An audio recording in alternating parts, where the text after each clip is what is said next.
It's an honor to be here. And again, to the Iranians in attendance, Happy New Year. So I'm here to talk about Cyrus the Great and my new book, Discovering Cyrus, the Persian Conqueror, Astride, the Ancient World. This book, I'm very proud to say, is the first serious and detailed biographical treatment of Cyrus in the English language since 1850.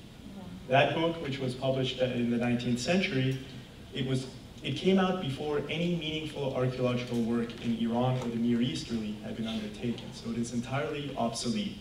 And so my book, I feel, is very much overdue, because when you read the classical literature, it's really the names of three great empire builders and statesmen that consistently stand out. This would be Cyrus, Alexander, and Caesar. Cyrus was the earliest in time of the three, but he is the least well known. Who was Cyrus and what did he do? In the way of an executive summary or a broad overview, I would say that he did four things that are truly noteworthy. First and foremost, he was the founder of the Achaemenid Persian Empire. This was the first quote-unquote universal or global state in human history. It was the largest state in the then history of the world, and it was 4 times larger than its greatest predecessor. And Cyrus founded it in a relatively short period of time, virtually from scratch. You see here in this map, the area shaded in purple. That was the empire at its height under Cyrus's reign. And it stretched from northwestern India all the way to the Aegean Sea, and from Central Asia to the Sinai Desert. In the reign of his successors, the empire expanded even further. His son, Cambyses II, added Egypt, parts of Libya and the Sudan to the empire, and Darius I, who would become Cyrus's son-in-law, extended the empire into Europe as far as the Danube River. He added the Caucasus region, additional territories in Central Asia, as well as territories in India. In addition to founding this empire, Cyrus established an imperial ethos, an ideology of kingship that allowed this empire to last on a relatively stable footing for over 2 centuries. And this was because that ideology was predicated upon the tolerance of the different cultures and religions that were embraced within the Persian Empire. Cyrus was relatively benevolent compared to other ancient leaders and kings. And he also introduced an element of chivalry and humanitarianism that was previously lacking into warfare and statecraft. And then finally, and I don't think he received nearly enough credit for this, he was very much dedicated to safeguarding the centers of Near Eastern civilization and the agricultural communities of the Eastern Iranian world from the predatory nomadic tribes of Central Asia. And as we will see, he would ultimately sacrifice his life to this end. My book is, of course, more than just a biography of Cyrus. It's really a study of Iran, of Iranian culture, and of the idea of Iran as a nation. So we should begin by talking about the Iranians. Who were they? Well, they were an Indo-European people, meaning that they spoke languages and dialects that were related very closely at that time to Sanskrit in India, but also more distantly related to Greek and Latin. They entered the Iranian plateau, which is the geographical region that's more or less coterminous with the boundaries of present-day Iran, in 1500 BC. That's about 1,000 years before Cyrus. And they were divided into numerous tribes and nations, the two most important for our purposes being the Medes and the Persians. The Medes settled in the northwest region of the Iranian plateau, near what is today Kermanshah, Tehran, and Azerbaijan, whereas the Persians settled further south, near Shiraz, and of course the ancient sites of Persepolis and Pasargada. What were the Iranians famous for? Well, if we go by the records of their neighbors, they were first and foremost very good cavalrymen and horse breeders, and you see that in these images here. The image on top, my laser pointer doesn't seem to work very well, but the image on top is the line drawing from the cylinder seal of Cyrus I. This would be the grandfather of Cyrus the Great, who is really Cyrus II in the Achaemenid lineage. And it shows him wearing the traditional Iranian riding costume consisting of trousers, a tight-fitting tunic, and a forward-sloping hood, attacking his enemies from horseback. The image on the bottom shows Median tribute bearers bringing gifts of war horses to the Assyrian king Sargon II. Now, the Assyrian Empire was very important in the early history of Iran. At various times, both the Medes and the Persians were subjects of the Assyrians. The Assyrian Empire was very well organized, it was very efficiently run, but its imperial ideology was predicated on terror and intimidation. And as we will see, Cyrus's ideology was very much an antithesis to that of the Assyrians.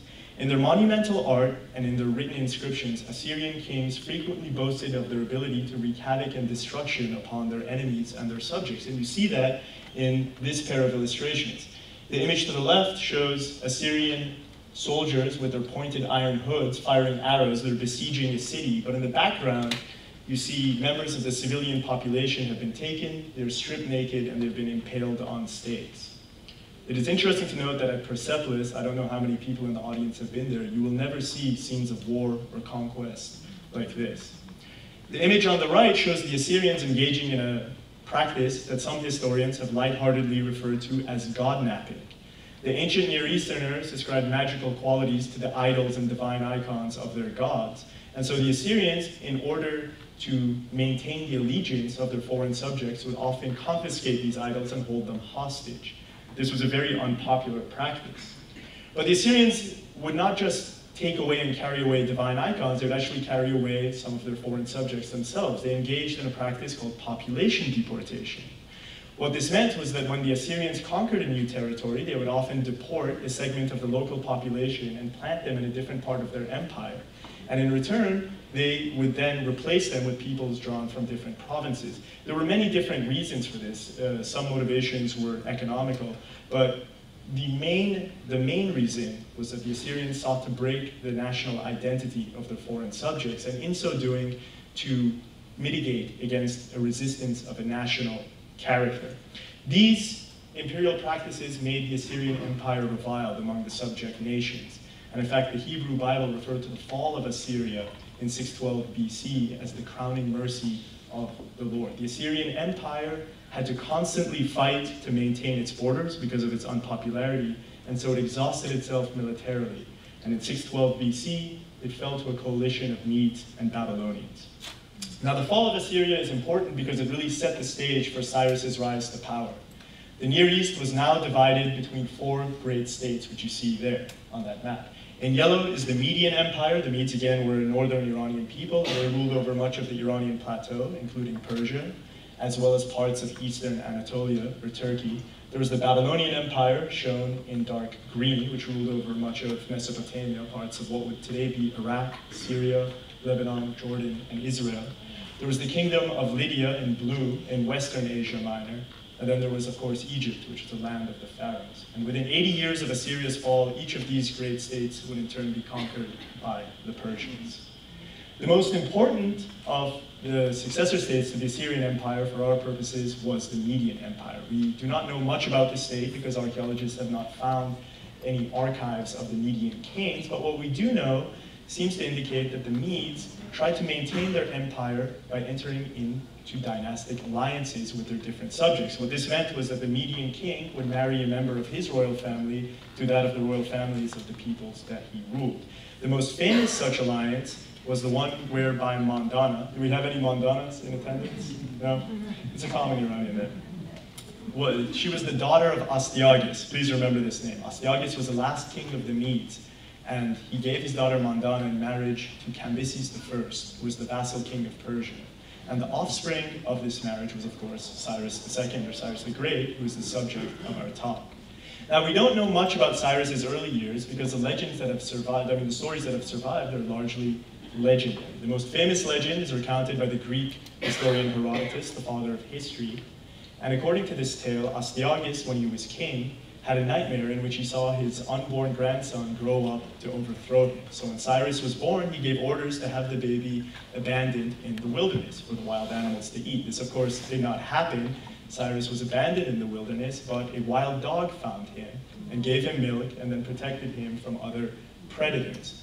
Eventually, Cyrus was discovered by a cowherd, and he was raised in a humble home. And then, through a remarkable set of circumstances, his true identity was revealed, and he was restored to his biological parents. This story is, of course, folklore. It has very close parallels in Indian mythology as well as in Roman mythology. And In Roman mythology, it's very similar to the story of Romulus and Remus. Romulus was the eponymous founder of Rome, and he too was said to have been abandoned in the wilderness and to have been raised by a wild canine, in his case, a wolf. These stories all go back to common Indo-European precursors, and it is my theory that the Cyrus legends, or Cyrus sagas, as they were called, were devised in the life of Cyrus himself and then propagated under his successors as propaganda. And the reason was to draw a link between Cyrus and some of the great heroes of the Iranian epics. And we see some indirect evidence for that, I think, here. This is an amulet from the Parthian period, about 500 years after Cyrus was king. You see on the left, you see on one side, the hero Feridun. He is attacking a rather well-endowed demon with the ears and other appendages of a donkey. And then on the reverse, you see the motif of a suckling dog, or wolf. Now, Herodotus would have us believe that Cyrus had a falling out with his Median grandfather because he grew up to resent the fact that Astyages had made an attempt on his life. This too is folklore. I subscribe to the theory that Cyrus was at one point the heir apparent not just to Persia, but to Media, but that his grandfather cut him out of the Median succession because he did not want to see his empire become the inheritance of a half-Persian prince. Whatever the cause, in 559 BC, Cyrus assumed the vassal kingship of Persia, and he immediately began building up his base of power in southern Iran. He unified the Persian tribes, he added provinces such as Kerman and perhaps Elam to his empire, and then in 553, he raised the standard of revolt against his grandfather. The war between the Medes and the Persians lasted for 3 years and culminated in the Persian conquest of Media. What is interesting, and noted by both the Greek and Babylonian sources, is that throughout the war, large numbers of the Median nobility supported Cyrus. We hear of Median armies defecting wholesale to the Persian side. And it was in fact the mutiny within the Median army that resulted in Astyages being handed over to Cyrus in chains by his own soldiers. Cyrus did not kill his grandfather, and in this way he broke from what was deemed traditional practice at the time. He instead spared his life and gave him a princely existence at his court. According to some sources, he even gave his grandfather a province. He made him the governor of an important frontier province in the northeast. In addition to this, Cyrus, I think, learned a very important lesson, however. As I said, he became king of the Medes and the Persians in large part because of the assistance of the Median nobility. These nobles had supported Cyrus with the understanding that if Cyrus were to be victorious, he would in turn uphold their interests. And so I think Cyrus learned very early on the value of establishing good relations with the local elites in the lands that he conquered. And this is something that he would apply in his future conquests. What is important to note, in addition to this, is that this reconfigured relationship between the Medes and the Persians. Previously, the Medes had been the dominant group, and now it was the Persians, really laid the groundwork for Iran's development into a nation, or a nation state, if you would. And this relief is from Persepolis, the ceremonial capital of Cyrus's most illustrious successor, Darius I, and his son Xerxes, and it shows the Median and Persian nobles holding hands in a show of unity between the two most important Iranian peoples. And if one believes, as some scholars do, that the reliefs at Persepolis reflect an actual ceremony that was carried out on the Nowruz, you can say that this scene may have happened precisely on this day 25 centuries ago. In any event, the overthrow of Astyages and the Persian victory over the Medes upset the balance of power in the Near East. King Croesus of Lydia was fabulously wealthy, and according to Herodotus, he was a brother-in-law of the Median king, so there was a dynastic alliance going between the Medes and the Lydians. He was therefore upset to see Astyages overthrown, and more importantly, he had territorial ambitions in Eastern Asia Minor. This was an area that had previously been under Median rule, to which Cyrus, as the new king of the Medes, now laid claim.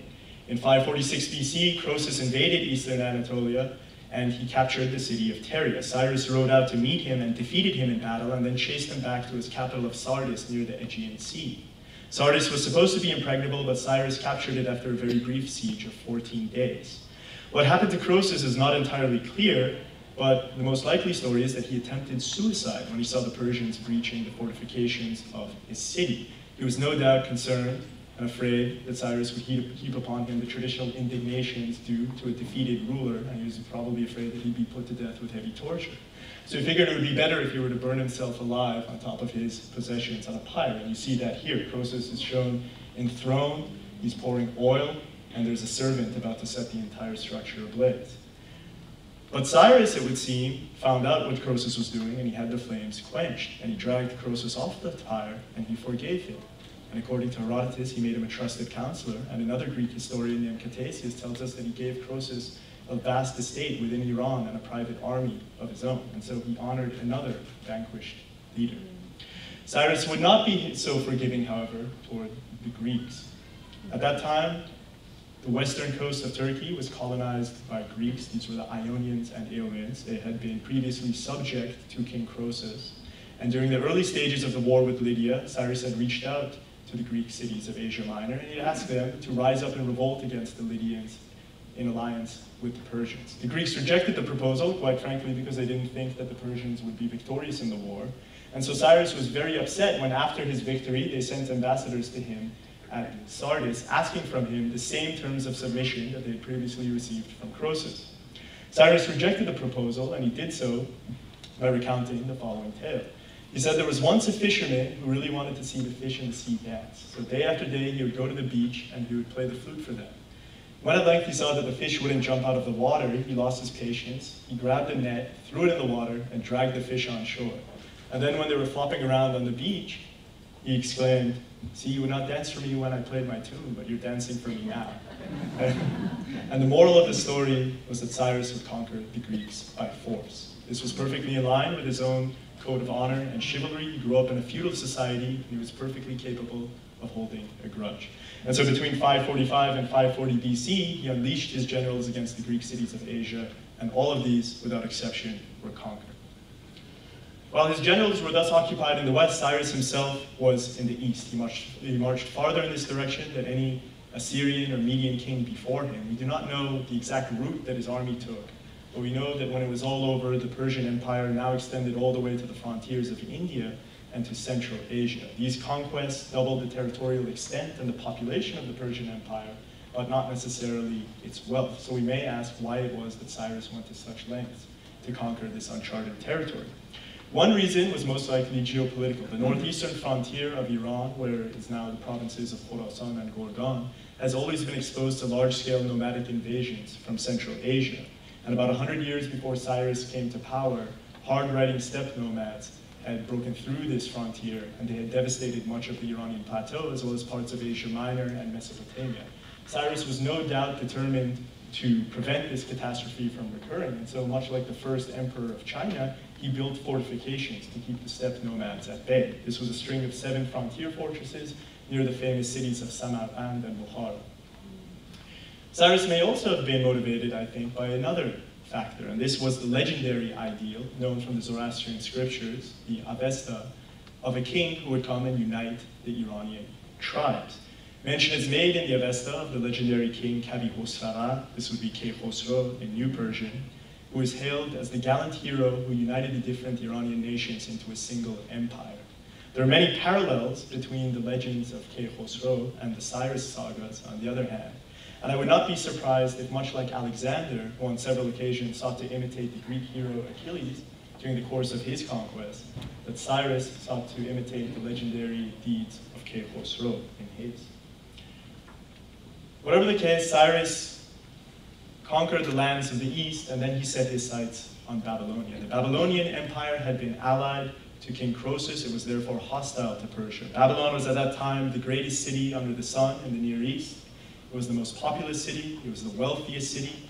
It was an ancient city. Its history already went back several millennia, several thousands of years. It was a center of religious learning and of lore, but it was also a city in strife. King Nabonidus, the last ruler of the Babylonian Empire, was not a native Babylonian. Rather, he was an Aramaean from northern Mesopotamia. And he was planning a very unpopular reform of the Babylonian religion.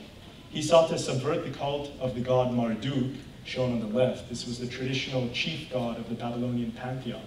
Nabonidus sought to replace him with his own personal favorite deity, which was the moon god Sin.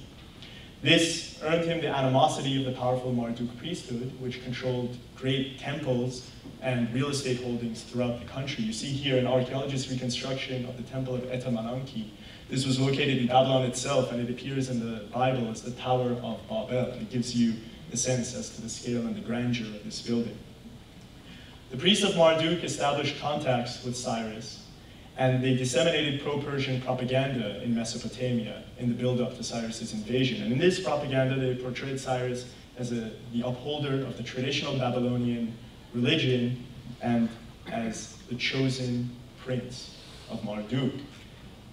The groundwork was thus laid for a very easy conquest, and so when Cyrus invaded in 539 BC, he met with only half-hearted resistance. There was one battle at Opis along the banks of the Tigris River, after which all the defenses of the Babylonian Empire crumbled. The great cities of Babylon opened their gates to Cyrus one at a time, and in the August of 539 BC, rather the October of 539 BC, Cyrus entered Babylon in triumph.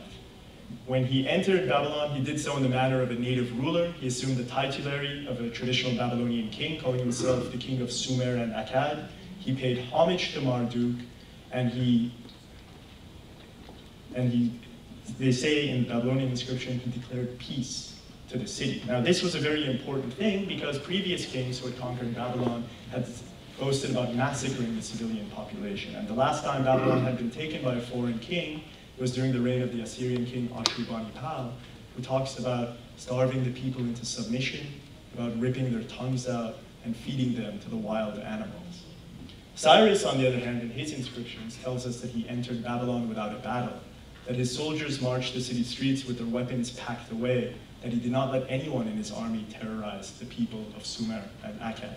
This is known primarily from this artifact that you see here. This is the Cyrus cylinder, perhaps the most iconic artifact from Cyrus's reign. And it recently toured the United States for the first time last year from the British Museum, where it is on permanent exhibit. I don't know how many people here saw it. No? No. The Cyrus cylinder is remarkable in other respects because it talks about a great restoration project that Cyrus undertook almost immediately after occupying Babylon. Like the Assyrian kings before them, the Babylonian kings practiced population deportation and godnapping to consolidate their empire.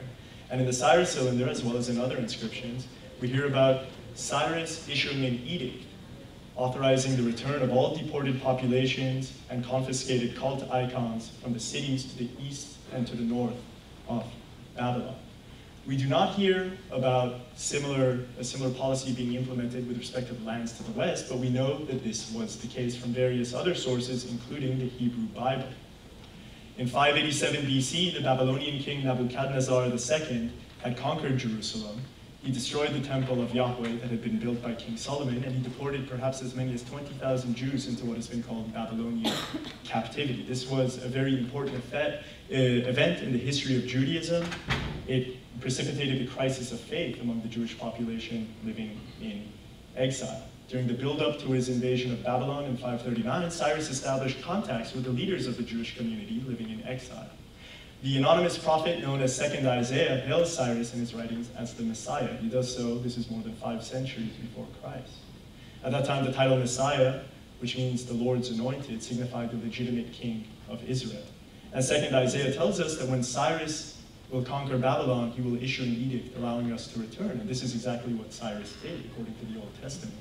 He issued an edict in the name of Yahweh, whom he hails as the God of heaven, authorizing the return of perhaps as many as 40,000 Jews living in exile to their homeland. And he gave funds and authorization for them also to rebuild the temple of Yahweh that the Babylonians had destroyed. This was a very important event in Jewish history, and it contributed greatly to the preservation of Jewish identity in ancient times. Having conquered Babylonia and having returned the exiles to their homeland, Cyrus spent the next 10 years of his reign organizing his empire. He devised an imperial ideology and an administrative status that would later, of course, be worked on by Darius, but that contributed greatly to the relative stability and duration of Persian rule.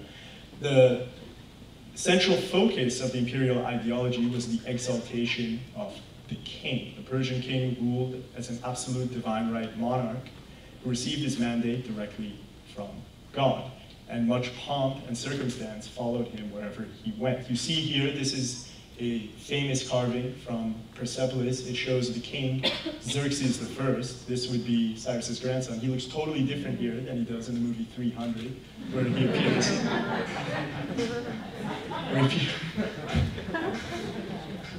There's no hint of S&M apparel in this picture, I should say. But you see him, if this color, the colors have faded, but he would have originally been seated, he would have been wearing a golden crown, his seat would have been of gold, his robes would have been dyed purple, which is the most expensive dye in antiquity. He holds a golden scepter in his right hand, and in his left hand, he holds a lotus flower, which is the symbol of immortality.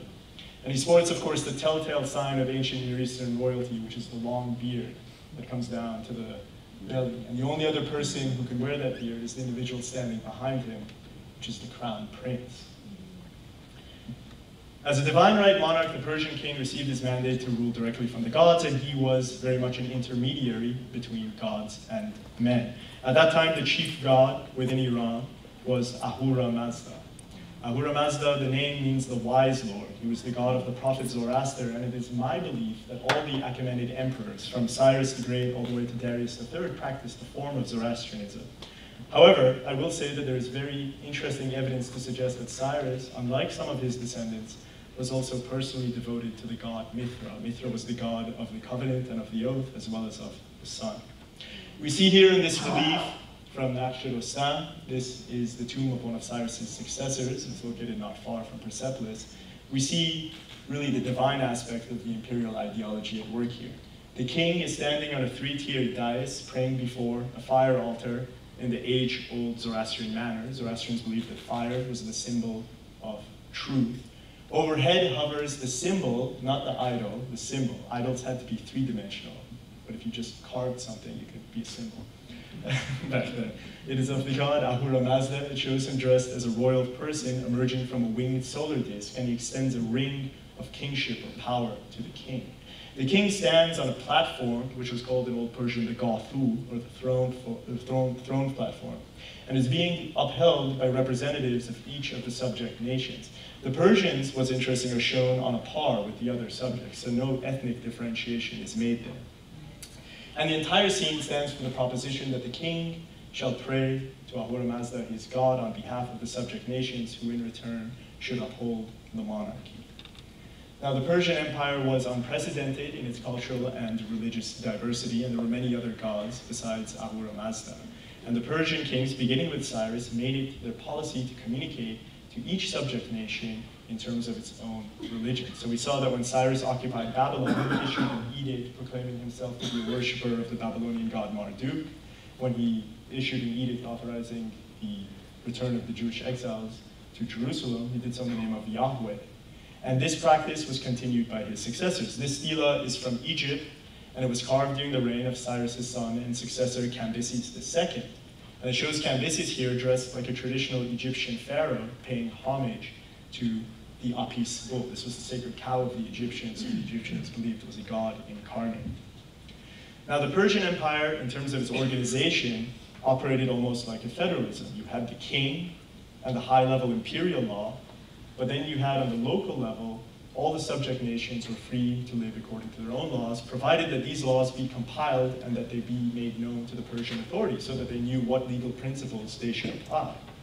The best example of this occurs during the reign of Artaxerxes I. This was Cyrus's great-grandson, and he sent the priest-scholar Ezra on a mission to Jerusalem.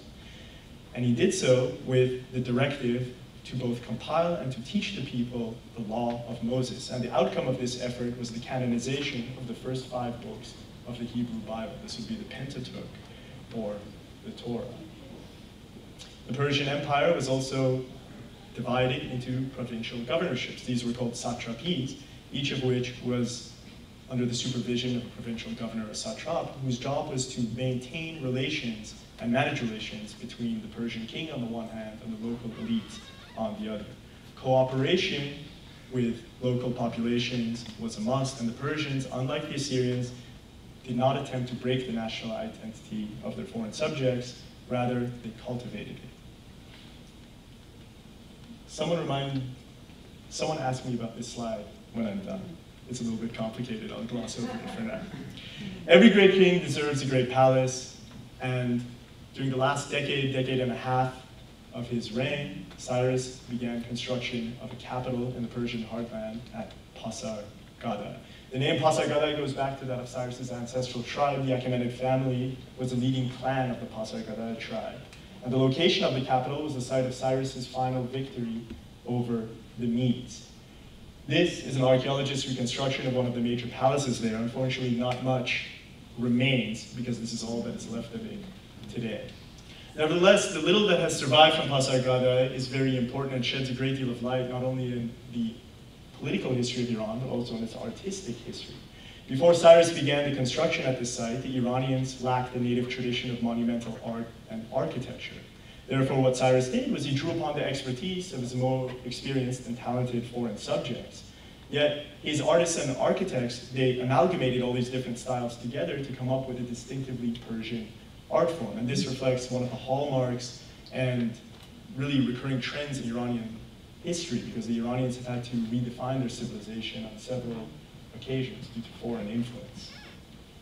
This is best demonstrated in this relief you see here. This is a line drawing of the famous four-winged guardian, as archaeologists call it. It's at Pasargada. The original is unfortunately very poorly preserved and is being relocated right now to the Iran Bastan Museum in Tehran.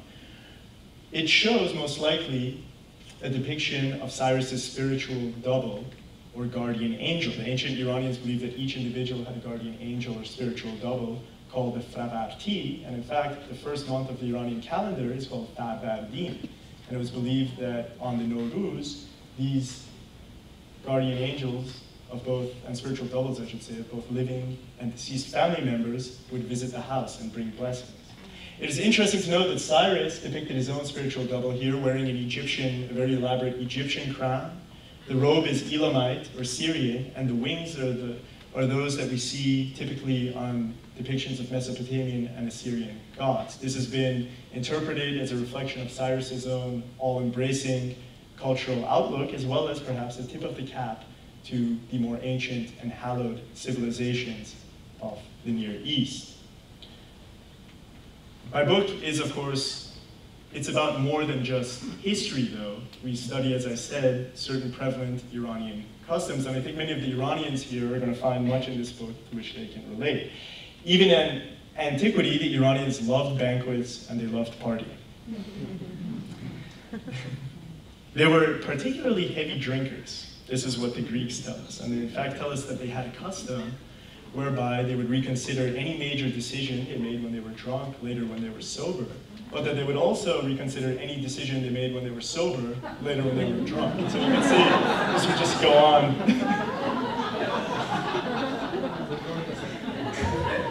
It was an unending cycle of alcoholism. The image to the right shows us one of the irrigation channels from Cyrus's garden at Pasargada. In fact, the Iranians love gardens. And when I went to Iran for the first time a few years ago, one of the things that really caught my eye was that anywhere there was a patch of green, you'd find an Iranian picnicking there with his family. It didn't matter exactly where this was. It didn't always have to be in a park. By the side of the sidewalk is fine, too. Highway dividers, whatever. Anyways, it's quite natural to see where this fascination came, or this custom came from. Iran is a very dry country.